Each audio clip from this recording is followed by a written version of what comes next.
Today, I'm going to show you how to have two Epic Games accounts on PC the easy way. If you've got one account for your main games and another for a different library, a separate region, or just a backup, this guide will help you switch between them without confusion.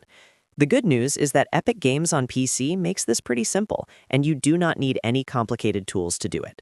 If this video helps, make sure to hit the like button and subscribe for more simple gaming tutorials. All right, let's jump in. First, open the Epic Games launcher on your PC.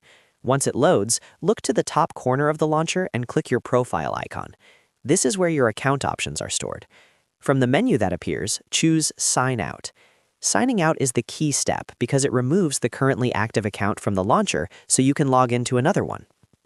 Now that you're signed out, you'll be brought back to the login screen. Here, enter the details for your second Epic Games account. That means the email address and password for the other account you want to use on this same PC. After you sign in, the launcher will open under that second account, and you'll be able to access its games, library, and settings just like normal. If you want to switch back to your first account later, the process is exactly the same. Just click your profile icon again, choose Sign Out, and then log back in with the original account.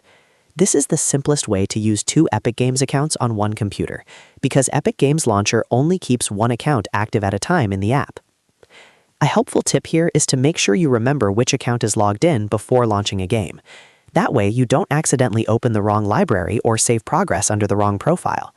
If you use both accounts often, it can also help to keep the login details saved in a secure password manager, so switching is quicker. So, to recap, open Epic Games Launcher, click your profile icon, sign out, and then log in with your second account. Whenever you need to switch, just repeat those same steps. It's fast, simple, and works well for anyone managing two Epic Games accounts on the same PC. If this tutorial helped you out, please hit like and subscribe, because it really supports the channel and helps me make more easy gaming guides just like this one. Thanks for watching, and I'll see you in the next video.